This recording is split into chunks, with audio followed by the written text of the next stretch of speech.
Welcome to Playing with Perspective, the suspended animation podcast, where we hear real stories from real people and we tackle all sorts of fun topics in the areas of business, marketing, entrepreneurship, mindset, the arts, and, well, life itself. It's amazing what you will pick up. Thanks for joining us. Well, welcome everybody. Another fantastic episode of Playing with Perspective, the suspended animation podcast.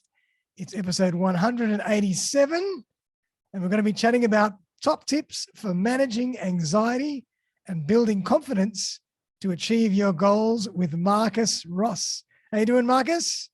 Very well. Thanks for having me, Darren.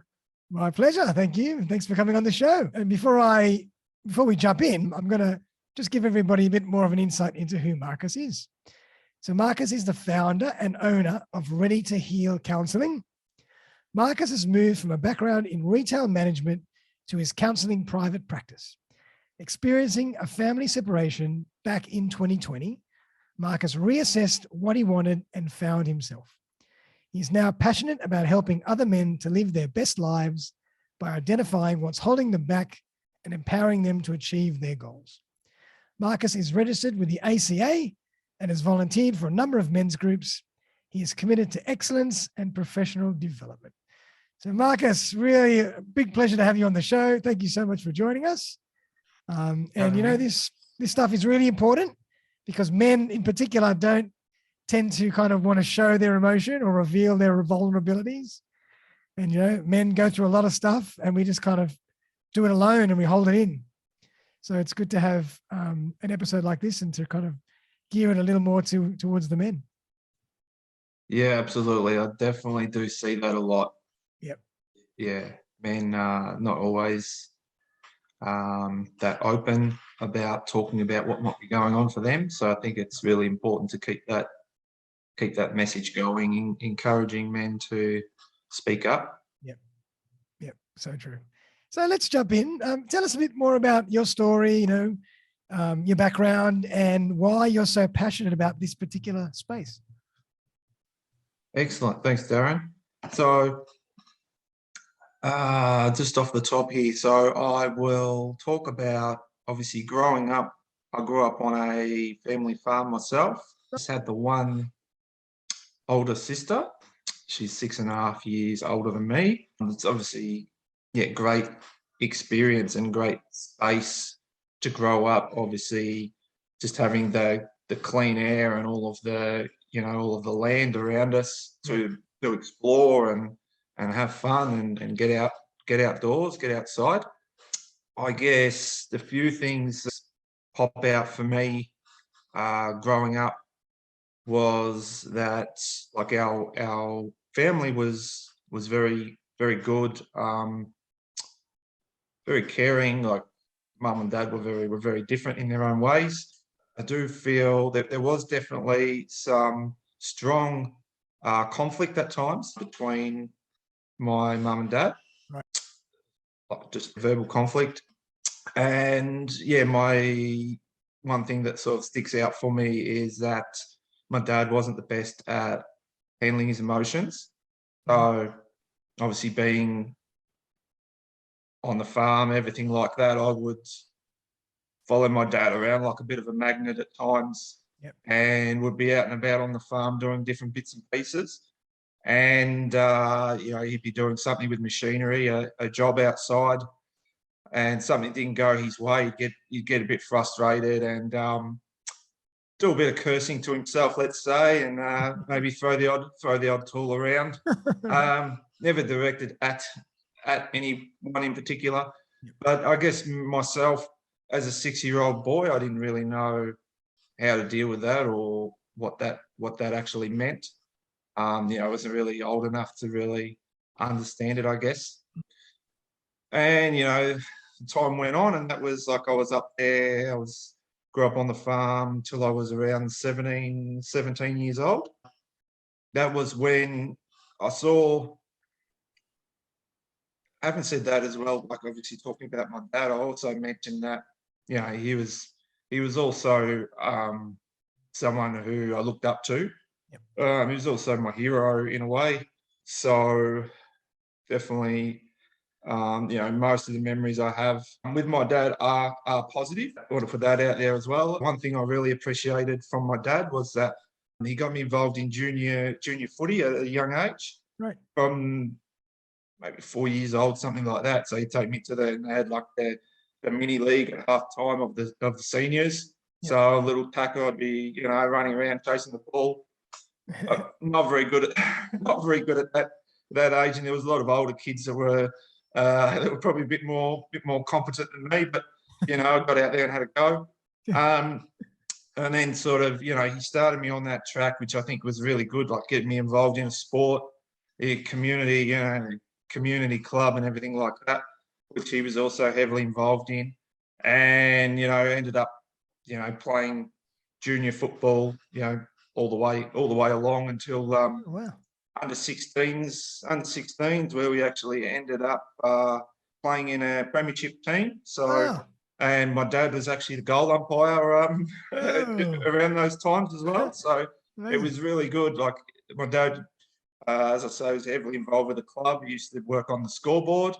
Yep. He used to do, goal umpire, whatever needed to be done around the club, he'd jump in and do. Yep. And that's one thing that I guess I'm really proud of myself, is that and happy that that my dad did get me involved in that junior sport. And every Saturday morning it's just a bit of a routine where I'd jump in the ute with dad and he'd drive me to the footy, and then he'd watch me and he'd be my biggest supporter. So That's awesome. obviously both of my parents obviously very supportive, which I'm very appreciative of. Nice. But yeah, moving on back to where I was. Sorry, I just wanted to sort of make sure I communicated the fact that I had a good relationship with that, but that was just when I that was one thing that stood out for me, I guess. I didn't really realise until later on how that might have affected myself. Right. But going back to where I was 17 years old. I saw a lot of my school friends went out and they were earning money. Yep. They were working, they were earning money, and they were bragging about what they were doing, and they had cash to spend. And I got a little bit caught up in the hype, so I thought I need to go out and make some money myself. So that was the next step for me, was what will I do? And I'd done obviously bits and pieces around the farm mechanically, and I thought that could be an option for me. So I went off, and when I was 17 years old, I went down to and lived in Ballarat, which is probably about an hour from where I grew up. Nice. Country Victoria. Yeah, so moved down there and commenced a pre-apprenticeship course in mechanics, motor mechanics. Wow. And how it actually worked, I was actually doing that course. To be honest, it wasn't very challenging at all. It was quite easy. You kind of, you were that way inclined. Eh? It just made sense to you. Oh, it was just, I guess I probably didn't know exactly what the workload was before I'd started the course. But once I got into the course, I sort of realised pretty quickly that it was not really too hard. It was quite cruisy. But what happened was, anyway, towards the end of the year, it was like a year-long type course. And towards the end of that course, I was contacted by a local group training company, and they were recruiting for a position at a car dealership in spare parts. And at the time, I wasn't really too sure. I wanted to get into automotive, and I thought this might be a foot in the door, and I can always sort of branch out and do other things later on. So yeah, I ended up putting myself forward, or accepting to put myself forward for that role. Right. And so then I did jump into that role, and so that was a traineeship in warehousing, I think they called it at the time, because there was no parts there was no actual parts qualification at that time. Mhm. So yeah, I jumped into that, done that, and then spent the majority of my time in retail management in the automotive. After obviously doing my, getting my experience and doing my apprenticeship, to say, I guess, and getting enough experience, then I worked up into automotive retail management, and that was where I spent a lot of my time, up until more recently. So that's as far as my working life goes. But I guess some major events for me along the track, I already mentioned about, obviously, growing up and seeing different things around the family environment.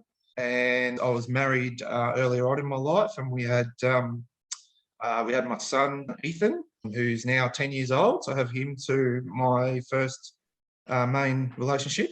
Yeah. Unfortunately, in 2011, I lost my dad in a shock car accident. So that was difficult. Sorry to hear. And one thing that I realised later on in regards to that as well was that I didn't really talk about it, Right. as we were just speaking about, and that, that challenge of men talking about what's going on, and Yep. I just dealt with it internally. It was difficult because I was the male, the only sort of man in the family, Yep. apart like my mum and my sister. So I felt like I needed to be the strong one. Yeah. So at that time, as devastating as it was, and as much of a shock to the system as it was, I never actually spoke about that. I did have a couple of very brief counselling sessions, I think, but I really really only probably just touched the surface as far as what was going on for me. Yeah. So yeah, that was definitely, I feel like, a big event in my life, and obviously something that you're always going to feel, and you're always going to be connected with. Absolutely. Well, sorry to hear that. No, that's all right. Thank you, mate. But yeah, I can actually very clearly remember, unfortunately, like the day of the accident, and I got a phone call from my mum at the time, and she let me know that Dad was involved in an accident, and that he was getting flown to the Alfred Hospital in Melbourne. At the time, I was working in and around like western suburbs of Melbourne. So I was like, okay, I'll get there. So got there as quick as I could, like on the went and got a train into the city, and got there as quick as I could, and unfortunately, I think he cardiac arrested the first time, and then he they got him back. They got him back from that. But then he cardiac arrested the second time. He was actually not very far from the hospital, or it was probably 3/4 of the way there in the chopper. Oh, wow. And unfortunately, he cardiac arrested a second time, and unfortunately that one got him. That one got him. So yeah, it was unfortunate because we didn't really get that opportunity to say goodbye to him. And at that time, I was living a bit of a distance away as well, so we weren't able to catch up and see each other as often as I would have liked, I guess. Yep. But yeah, that was but yeah, one thing I can remember from that is, after I was the first one that made it to the hospital. Right. So unfortunately, that news, and then I was really shocked and shaky, as you could imagine, after all that. Absolutely. And I went to get coffee, and there was nothing open at the hospital. So I went out on the street, went into like a 7-Eleven, and I couldn't physically make myself the coffee, like, because I just couldn't stop like shaking, and I was in a bad way, as you could imagine. Yeah. So I had to ask the attendant working at the store, would you mind making me coffee? And he didn't really want to, but like he obviously would have had no idea, you know, why. He probably just thought I was being lazy. But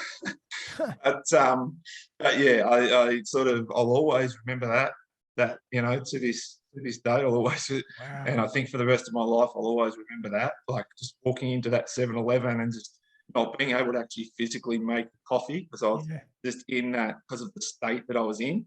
Terrible. But yeah, but anyway, it's yeah, we move on from those things. But yeah, so that was probably a major event. And yeah, so obviously moving on from that, I was in another relationship as well. Yeah, with my second wife, and we had a daughter together. And yeah, unfortunately, in early 2020, we separated. And I think for me, that was a big, big moment for me. And it was a big moment because, well, I was shocked, I guess, in a way, even though I probably, you know, should have had more awareness and more idea maybe that, you know, that at that time, my partner wasn't happy. Right. But I think for me, it was just call it some kind of wake up call, I guess, because it was probably at that rock bottom point, I guess. But yeah, it was just caused me to reevaluate everything really in my life. So from that point, you know, I really asked myself some pretty hard questions. A couple of the questions I asked were, you know, where would I like to be in 5 years' time, and what kind of person would I like to be? As in, you know, what do I want to be known for? What are my values? And everything like that. I hadn't always acted in line with my best self. So I think that was the start of things for me, and where I had to make the decision to change, basically, that I wanted to be a better person for the people around me, and even better connections with my kids and everything like that.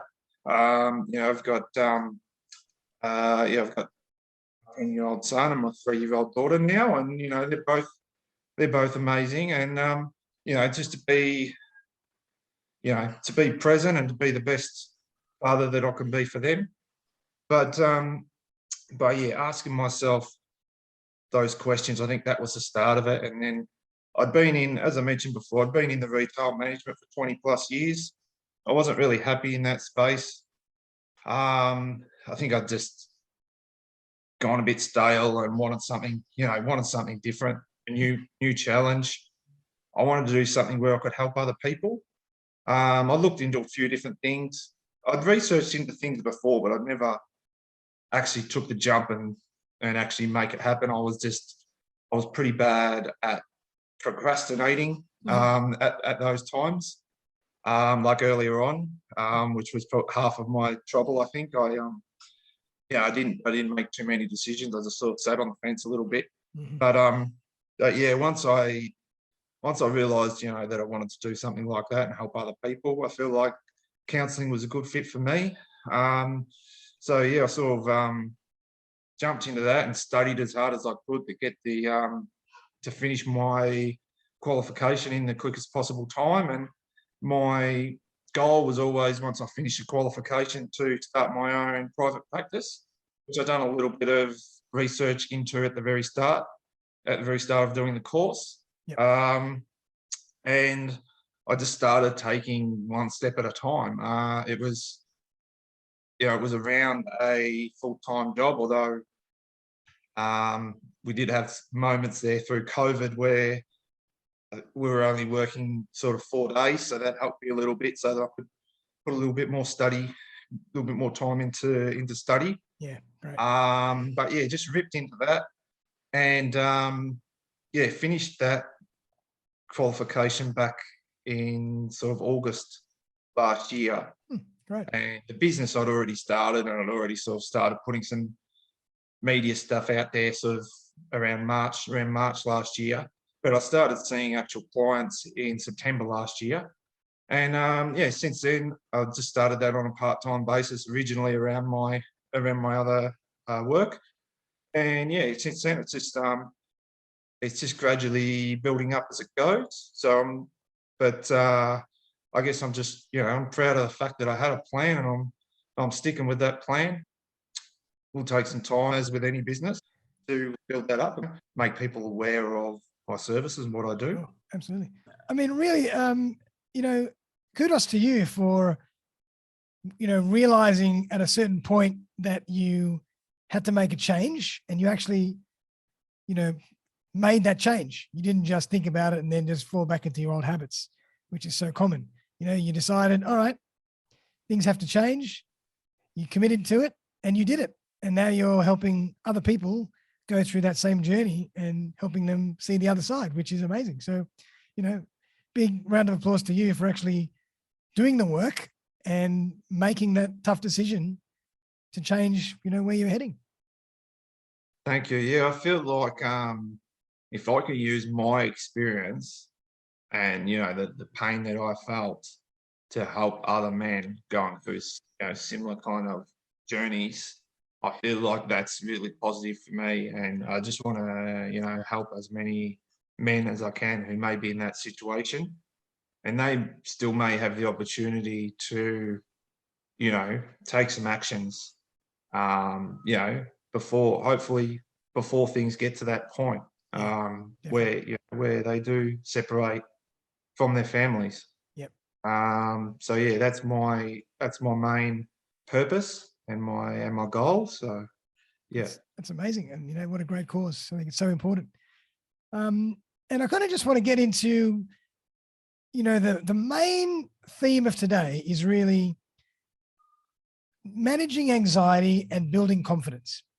So before we get into that, I thought I'd just ask you, why do you think in this day and age, so many people are living with so much anxiety and lack of confidence? Do you think it's something indicative of this era, or has it always been the same? What's your take on that? yeah, I think that it's a very fast-paced world that we live in. And I feel like, unfortunately, I'm not always in touch with, the present moment. Yep. But I also feel like in this country, we're very lucky, to have the privileges and everything that we have. And because obviously we all have different challenges and issues that we may face on a daily basis, but because everything is so accessible to us, and everything is really, like, compared to a lot of other countries, everything is very easy for us. Definitely. I think that we get stuck into those certain patterns that we repeat every day. That is our routine. And I think that sometimes we just get it's almost like we're running on autopilot. And we take things for granted a lot as well, don't we? Yes, yeah, we do. We don't always have the gratitude, that we could have.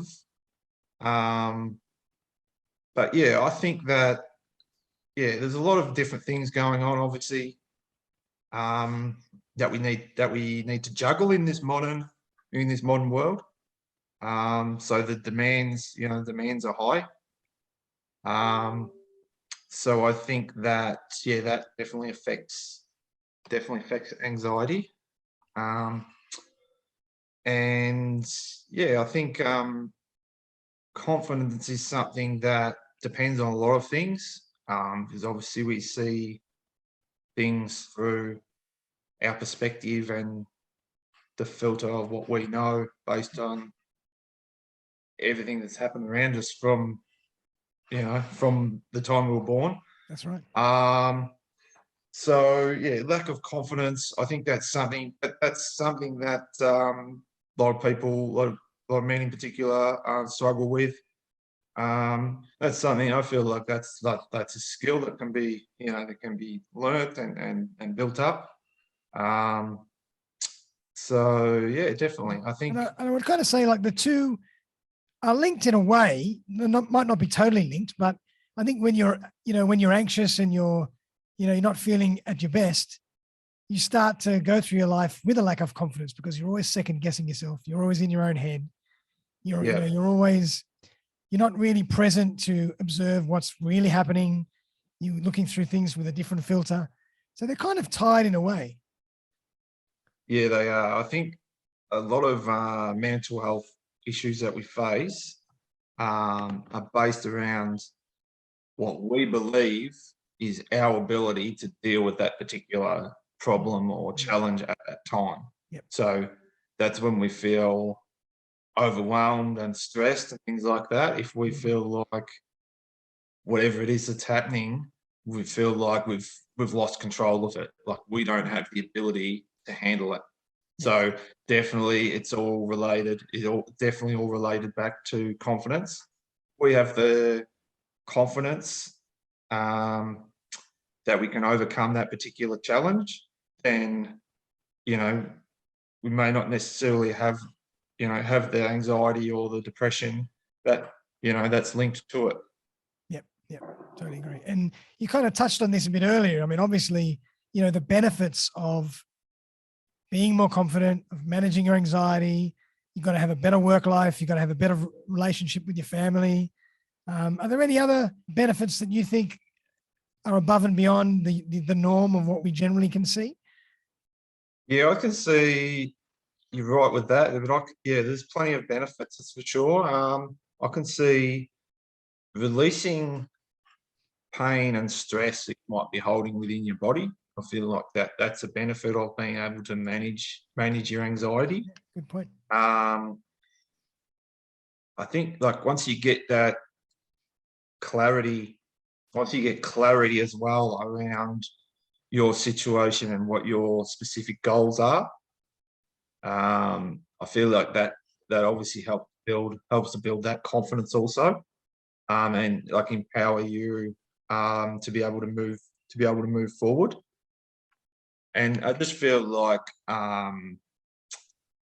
once you're able to manage these like anxiety, also like obviously you have the ability to allow more fulfillment and happiness into your life as well.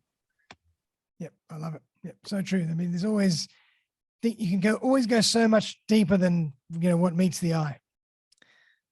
Well, let's jump in. I mean, I'd love to kind of hear your tips and tricks and strategies for managing anxiety and building confidence.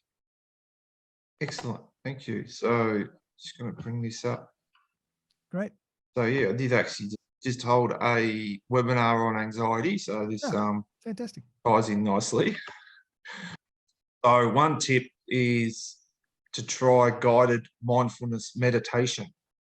So there's obviously quite a few different ones that you could try, but the internet is your friend. So and I think it's very individual too. So to find something that works for you. So you might try a few different ones until you find one that you like. And yeah, a lot of guys may not know what to think about this one, but it's like for myself, 10 years ago, I wouldn't have known what what meditation even involved. Now, now that it's a part of my life and part of my daily routine, I can honestly say that it's such a positive thing that helps me to set up my day. That along with I get up and I do my morning routine, exercise routine, which is just a 10-minute thing. Nice. And I do my morning meditation, which there's really no excuse because you don't need a lot of time. Yep. Like you can do a meditation in 10 minutes or less. Yeah. I mean, I love that. And I've kind of, I've been thinking about this myself, and I've done meditation courses over the years, and I never stuck with them. I never continued to meditate. And I'd like to get back into it. And I kind of feel that the pace of the modern world is just getting greater and greater and greater. And that's why meditation is becoming so top of mind for so many people. It's really making a huge resurgence. And it's just getting stronger and stronger because I think we all really need it in this crazy world. And my argument is kind of like, I think, oh yeah, great. You get up, you do 10 minutes or 15 minutes of meditation in the morning. That's all very well and good. But then the day takes over and it's crazy. Has that meditation actually helped you? Or, you've just forgotten about it and the rest of the day just becomes, goes on its own hamster wheel. Yeah, I feel like you're starting from a calmer place. So, so I definitely feel like it helps me. Yeah. But that's just personally, and I know that it has helped a lot of other clients and a lot of other people that I know. Yeah, I think that's really true. It's like a reset every morning. Yeah, exactly. And Start I think from the right place rather than just being cumulative, and then your attention span and your patience is thinner and thinner and thinner because you never recharge. I think exactly. I think it's getting into those positive habits. Yeah. A lot of people might just sort of roll out of bed and just sort of straight out the door to work and things like that. And I used to be like that myself, but I've found like since finding my, my morning routine that works, just, I just stick with that. And love it. Okay. yeah. So another tip, state the emotions that you're feeling as words. So out to yourself. So you might feel, you might say, I'm feeling angry and worried right now. Right. So you're acknowledging the feelings, Okay. Rather than like suppressing them or ignoring them. You're actually acknowledging that they're there. So probably sounds a bit odd, but it does actually help because even if you're just saying that to yourself, you're bringing your awareness to the fact of what you're feeling. Yeah, I think that's the point right there, isn't it? It's the self-awareness is key. Yep, excellent, absolutely. And then another tip: forgiving yourself for not handling the situation in the ideal way, including interpersonal situations. Mm-hmm. So asking yourself, what's the best thing you can do to move forward now? Yep. In a positive way now, I should say. So a lot of the time, like we tend to focus on, we might consider something to be a mistake or even a failure. Mm-hmm.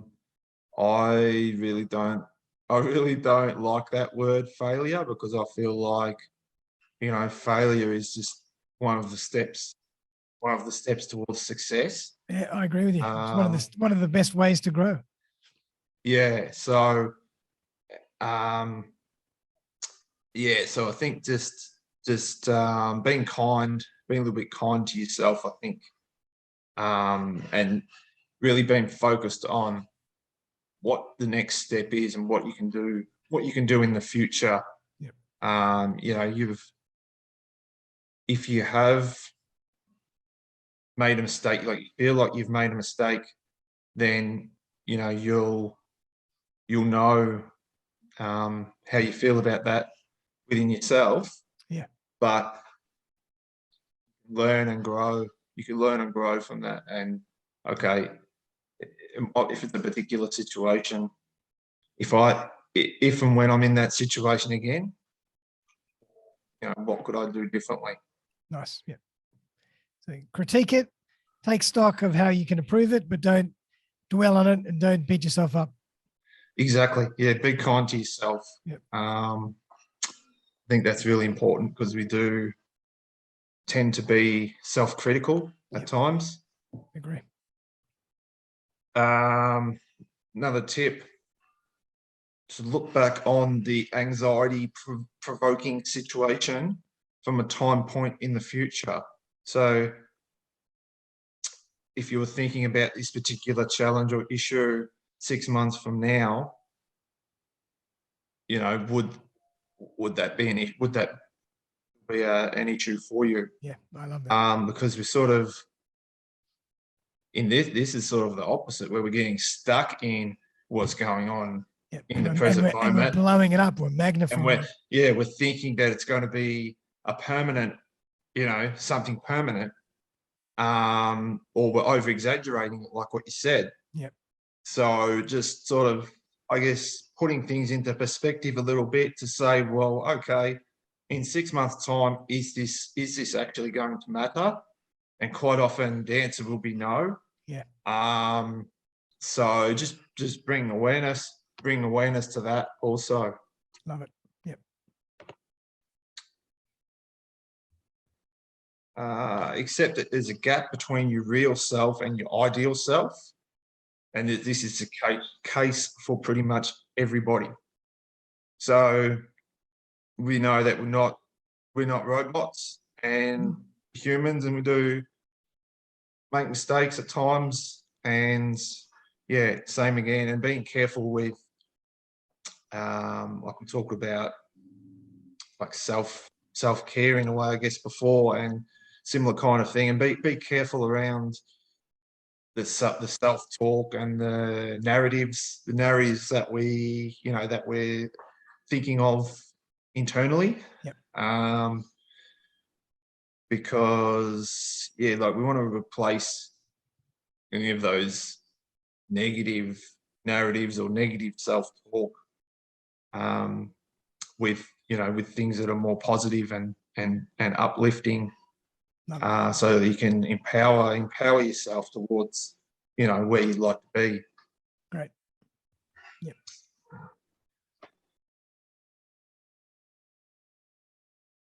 And it was just a few extra strategies which a lot of people would already be aware of, but I think it's just important to keep these things in mind.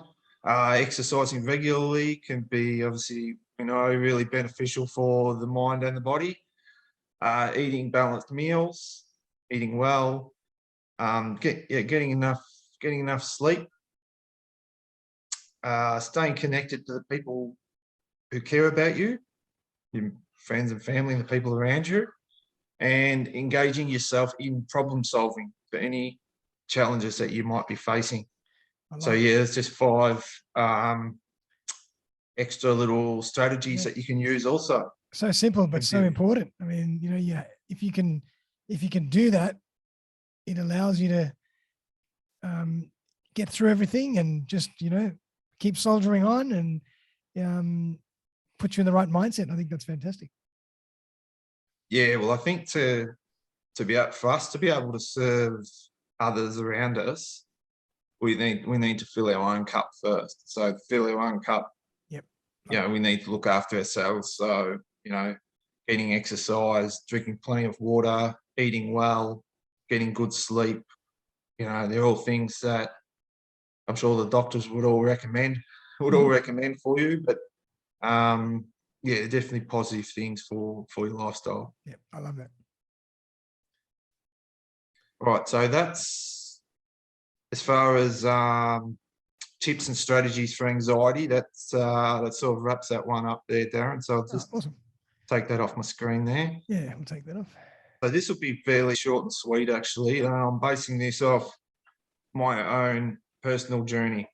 So I feel like the best way to build confidence is to take action. So it's the first step of it, I guess.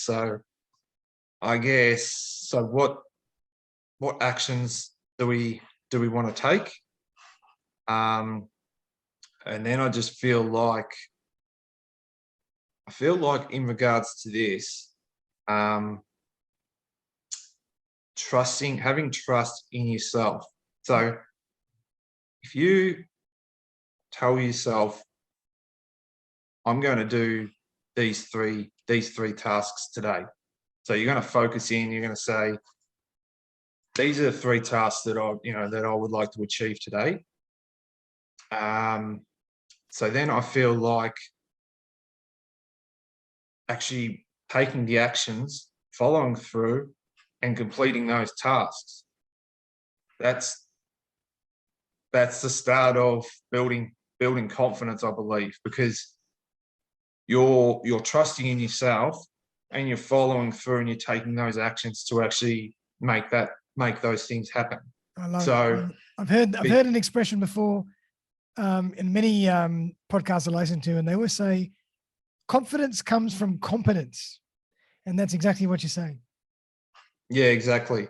So and what happens is that you're building that trust with yourself. So you know that if you say you're going to get this and this done on this particular day, then you can trust yourself that you will get the job done. You will get those jobs done. Yeah. And then I feel like as that builds and you build up more momentum as you go, you can see yourself.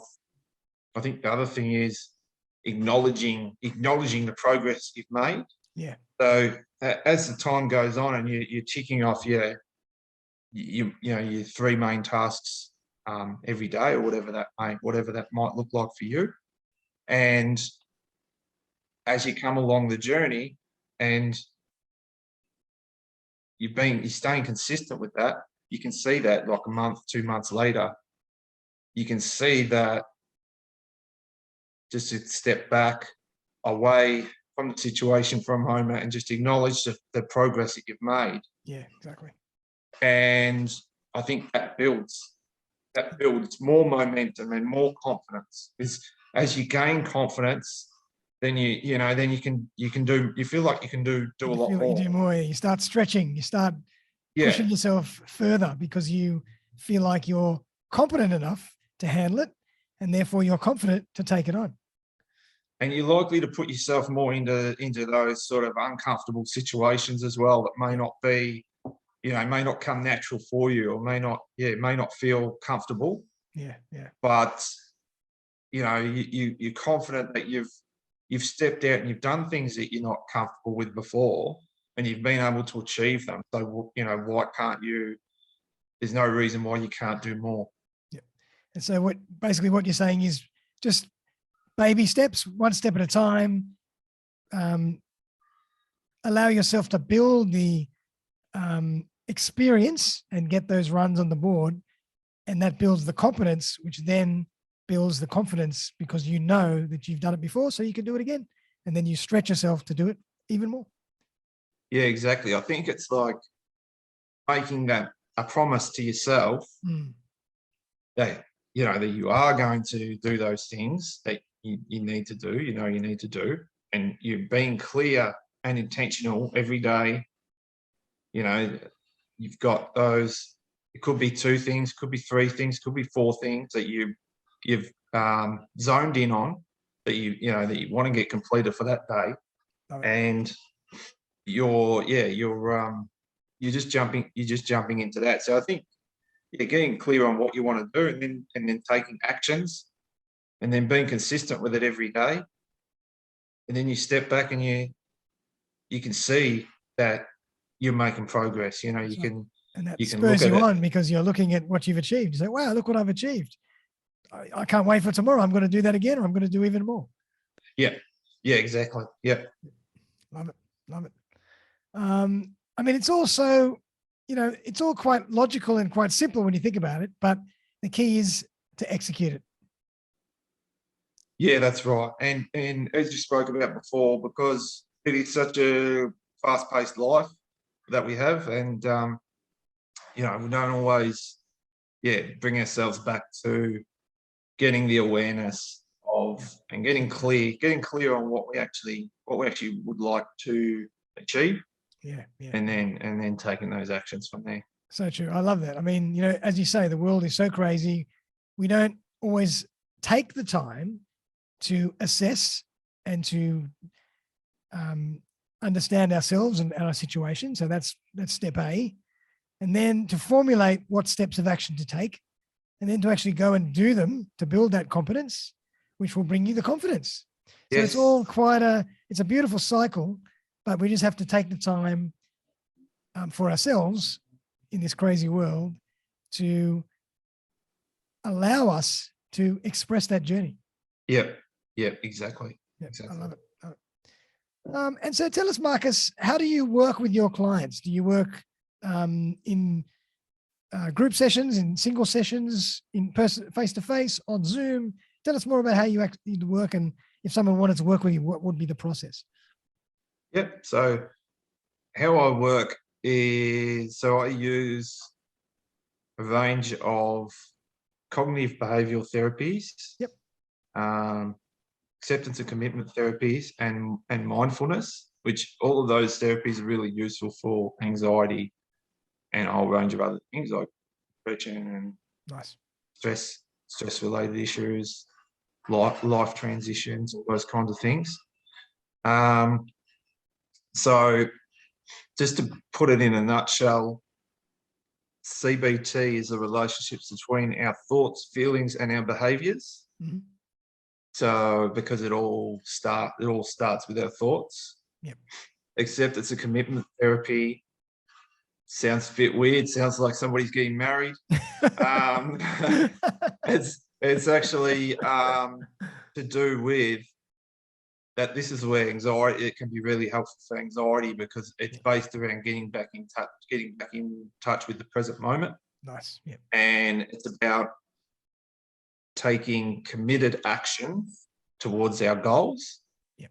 In line with our personal values. Love it. Yep.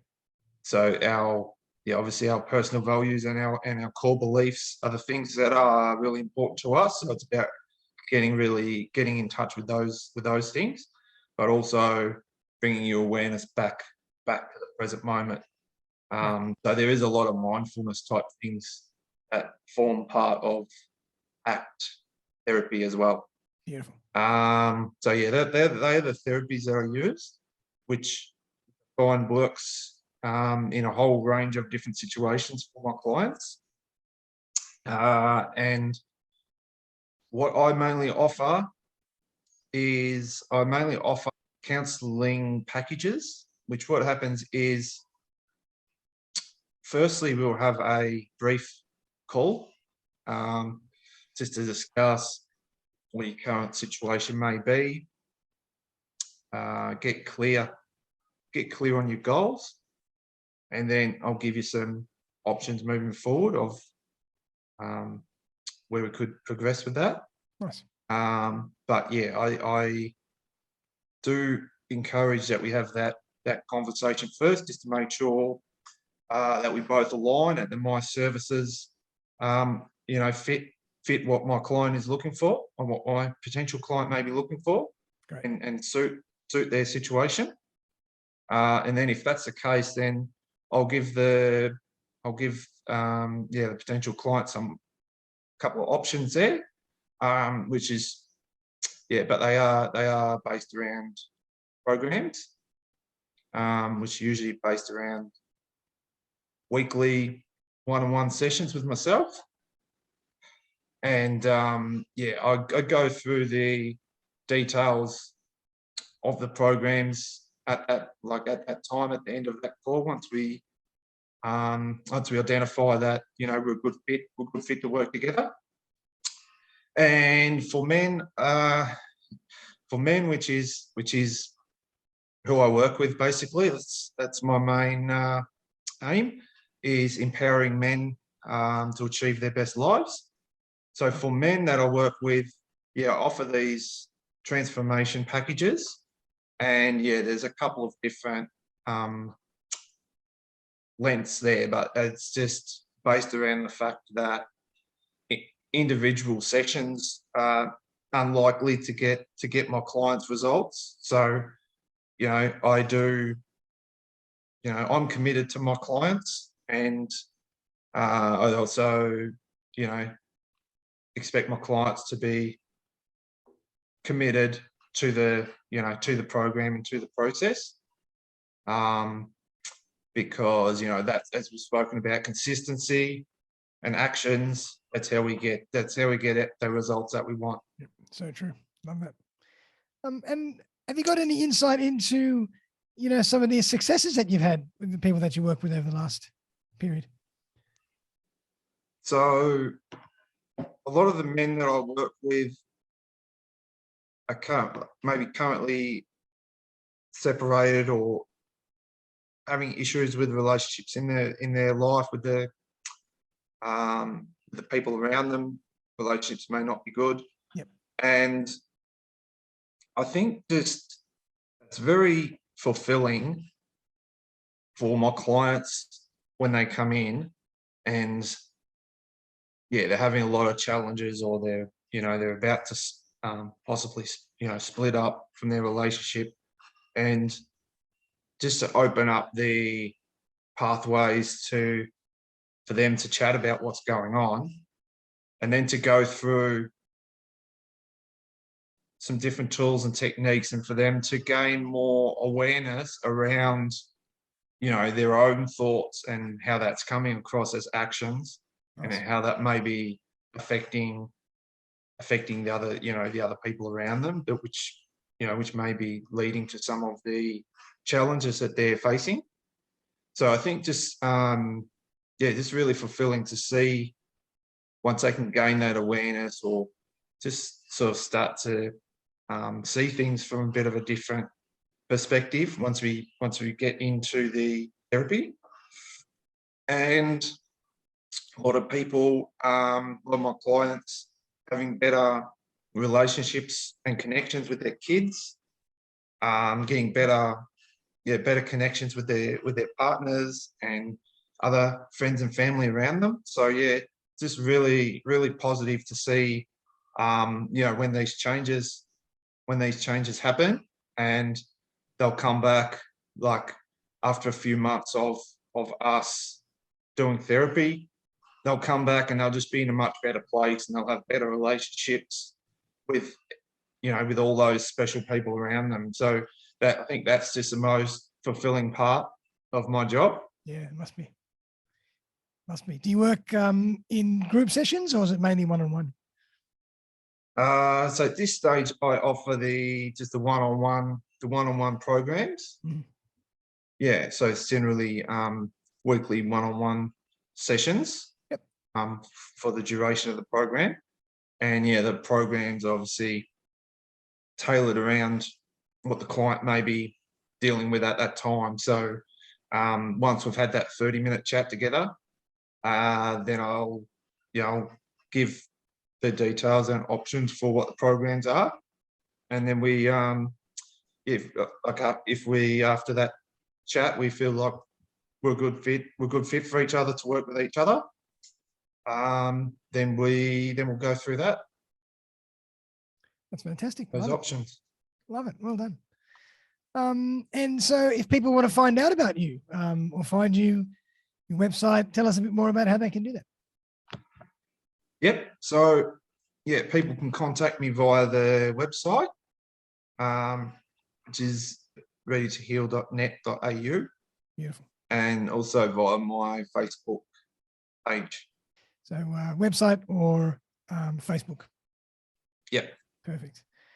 Well, Marcus, thank you so much for coming on the show today. I think, that was really insightful, and, you're obviously extremely empathetic and warm, and, you really gave us a really heartfelt insight into your own journey, which really allows you to understand a lot of the people that you're working with, and, help them achieve their goals and become better people, and, have better relationships with all of their loved ones as well. So I really appreciate you coming on the show. It was, a real eye opener, and some of those tips and tricks are extremely valuable. And I think, it's really important for us to all take heed, and really in this modern day where the world and the pace is so crazy, all these tips and tricks and strategies are so important, more than ever before. So really appreciate coming on the show. It's been a great conversation. I always like to leave my guests with a last word. Have you got any last thoughts? Or Just appreciate the opportunity to come on the show. So thank you very much, Darren. Fantastic, Marcus. So thanks, man. Really appreciate it once again. I'm going to put all the links in the show notes to find Marcus. So please do check them out. We hope you enjoyed that as much as we did. So everybody have a fantastic rest of the day. We'll see you very, very soon for another episode of Playing with Perspective, the Suspended Animation Podcast. Bye for now.